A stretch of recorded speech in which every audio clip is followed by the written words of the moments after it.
welcome back to the Legend of Zelda, the Minish Cap playthrough. We finally made it to the skies, so that means we are going to meet the Wind Tribe that we heard of in the Fortress of Winds, and hopefully they will just give us the element. Although we all know that that isn't going to happen.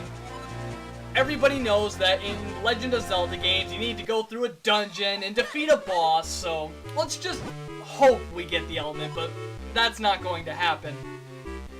If you see on screen right there, there is the glowing plate that will transport you between here and right next to your house.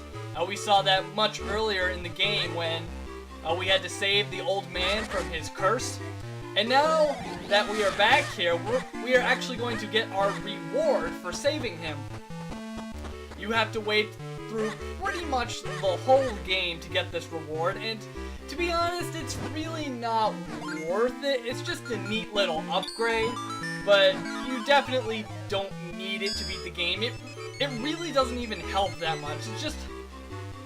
It's just one of those upgrades that it's cool to have, but it's really not that functional. So if you miss this item, then don't worry about it. It's not a big deal. There are also a lot of kinstone fusions here. Pretty much every person in the tribe has a fusion, so make sure you hit up everybody. And most of them are green pieces, but that's pretty much the rule for everything.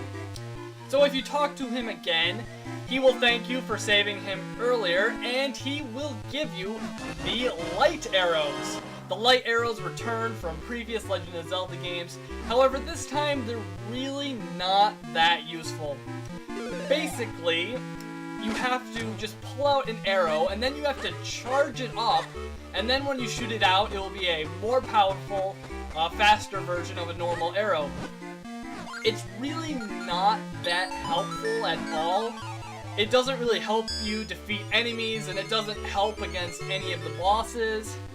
So like I said, it's not really an upgrade you need or even want. It's cool to have. It's a nifty little upgrade, but if you miss out on it, which you probably will on your first playthrough unless you watch this before playing it, don't worry about it. Not a big deal. And there's a bunch of kinstones and other goodies scattered throughout their house or their apartment complex or whatever you want to call it. And the Wind Tribe, they're pretty boring. I mean, when I first played this game, I got them all hyped up to be this super cool tribe that would be like, it would be a huge town, kind of like Hyrule Castle Town, except in the sky, and I thought it was going to be really cool. And then I got here and I was kind of disappointed. I mean, it's just a big house and it's really not that interesting. But, you know, it doesn't matter too much. Make sure you talk to the Elder right here, because she will let you enter the temple we need to go to. I forgot what it's called, but there's someone blocking the stairway, and they won't get out of the way until you talk to the Elder for some unknown reason. I don't know. I don't really know. So we're about to enter the Wind Temple, and by far, it is the longest dungeon. I wouldn't necessarily say it is the hardest dungeon, but it's definitely the longest, and you will be seeing how long this temple is. I'm not gonna say it's so long that it's like, it gets boring, but it just feels like it's too long compared to the other temples in the game. I mean, compared to some of the other temples, this one is just, it's too long. Compared to some of the other Legend of Zelda dungeons in the series, this temple really isn't that bad, but when you put it in this game, when you compare it to the other temples in this game, it feels a little long, and you're gonna see that there's this point where you think the temple is going to end, but then it doesn't. It just goes on to a second part of the temple, and I feel like it should have ended at that point, but we'll be seeing that later on. So the Wind Temple, it involves a lot of platforming. Now you may be thinking, platforming in a Legend of Zelda game, that really doesn't make that much sense. Well, in a little bit, we're going to be getting an item that will allow us to jump. Yes, jump in a Legend of Zelda game. Who knew? It's something we can rarely do in a Legend of Zelda game. We rarely get to jump unless it's like an automatic jump off a cliff or something like that. But otherwise, we really don't get to jump all that often. Another thing with the Wind Temple is that you can actually make use out of the magical boomerang. Because you can guide the boomerang, it allows you to kind of skip some of the puzzles. Not really skip, but you'll be seeing it helps out with some of the puzzles, so that is the one reason to get the magical boomerang. But otherwise, you can skip out on it. It's really not worth it. I mean, if you're going for a 100% run or something like that, definitely get it, but if you're just playing the game casually because you want to go through the story and fight some of the bosses and stuff like that, then you could just skip out on the magical boomerang. Not really that helpful. The Wind Temple has a lot of different kinds of puzzles. There's a lot of variety, and I do like this temple, although I do think it's a little long. I still think it's a good temple. And as far as enemies goes, it's pretty standard stuff. I don't think there's really any new enemies here. I think it's all enemies we've seen before. I'm pretty sure. I'm not exactly sure, but there's not a lot of deadly enemies that you're going to have trouble with. Actually, have we seen these wizards before? I can't remember if we have or not. I think... No, I'm pretty sure we saw them in the Fortress of Winds in one room, if I'm not mistaken. I'm pretty sure, but for the most part, this temple is just filled with enemies you've seen before, so you really shouldn't have that much trouble with it. It's not the... I don't know, I feel like there should be some new enemies here, but it doesn't really bother me too much. So that is our mini-boss for the temple, or one of our mini-bosses. And once we defeat the wizards, we get Rock's Cape. Now, Rock's Cape is pretty simple. It just allows you to jump. Now, there's two types of jumps you can do. If you just tap the button, you'll do this, you'll just do a front flip jump, and you don't really go that far. But if you hold the button, you'll do an extended jump, so you'll jump and then you'll pull out your cape and you'll go even further. It's a really cool upgrade. I don't know, I just have a lot of fun just hopping around, and I don't know, I think it's fun. Maybe that's just me, but I think it's fun. I think it's pretty cool. And I think we've seen a similar upgrade in Link's Awakening. It wasn't a cape, I think it was like a feather or something like that. I don't exactly remember. It's been a while since I played that, but this isn't the first time we've been allowed to jump in a Legend of Zelda game. But I really like Rock's Cape. I think it's a really nifty upgrade. I had a topic I wanted to talk about in this video, but I don't think I'm going to have enough time for it, so I'm going to save it for another video. So I just posted the Mega Man X3 Kirby challenge. I hope you all enjoyed that. I have to say it was one of my favorite challenges I've done so far. Just, as I said in the challenge, I really do love the Kirby challenges. I think they're a whole lot of fun, and I do want to do more in the future. And I had a lot of fun with it, so I hope you guys enjoyed it. Although, it seems that my Mega Man videos are my most popular ones. And speaking of my most popular videos, I was looking at some of my my video stats and stuff like that. I don't normally do that because I don't really care that much, but you know, I wanted to see what were some of my most viewed videos. And I think right now my most viewed video is the Castlevania No Damage Boss Rush, which I do think that is one of my best videos. I think that one turned out really well.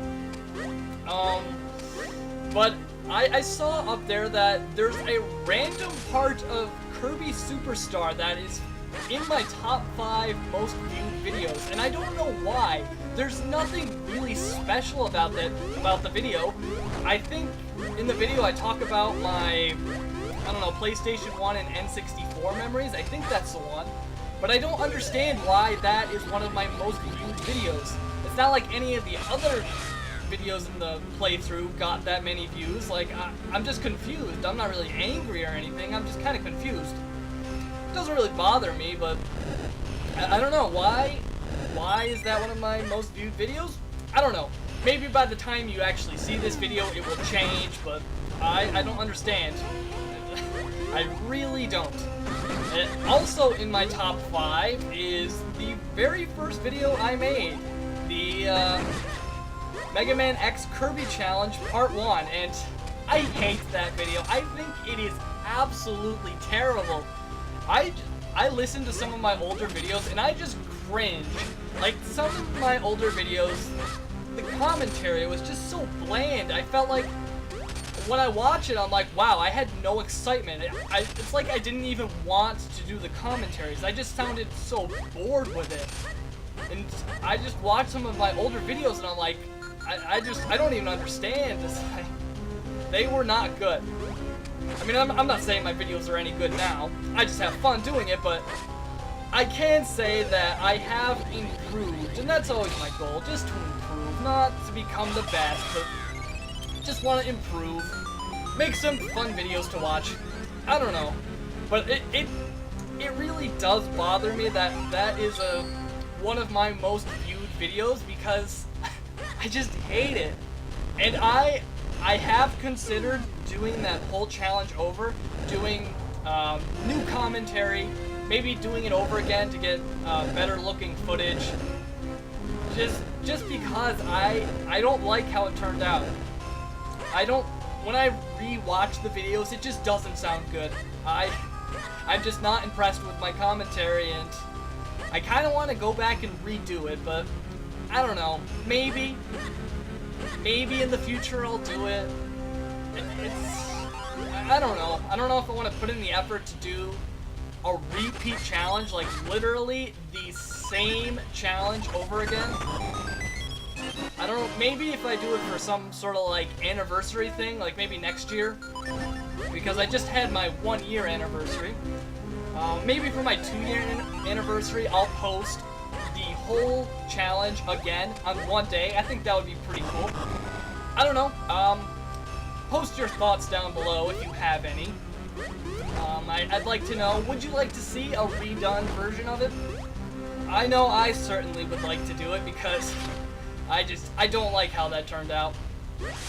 Although I think I'm going to leave most of my other challenges as is. I don't think I'm going to ever redo the Mega Man X2 Kirby Challenge, because that one wasn't too bad. I rewatched it. It wasn't that bad, but it could have been better. But you know, that was at a time when I was just getting into this. I was first starting these commentaries, and so obviously they're not going to be that good. But I don't know. I don't really want to redo all of my older videos to make them better, but I'm thinking I'm going to redo the first challenge, because that challenge is very special to me. It's my favorite game of all time. It's my first challenge, so I don't know. Maybe, maybe not. We'll see. So as you can see in this temple, there is a lot of platforming. And this is really rare for a Legend of Zelda temple. This temple is pretty much all platforming, at least until we get to the second part of it. I don't know, I think it's really refreshing to see this style of a temple. You know, this temple it's sort of a combination between puzzles and platforming, and there's some enemies in there. I think it's a pretty good temple. My only real problem with it is that it's too long. Compared to some of the other dungeons, it's just too long, and it should have been shorter. But that's just my opinion. Maybe some of the other temples should have been longer. I don't know. These ball and chain enemies really hurt. I think they take out 3 hearts per hit. But the good news is, upon defeating them, they will drop 50 rupees. So, if you are ever in need of rupees, There you go. And there's 50 rupees. Although at this point I have 999 rupees.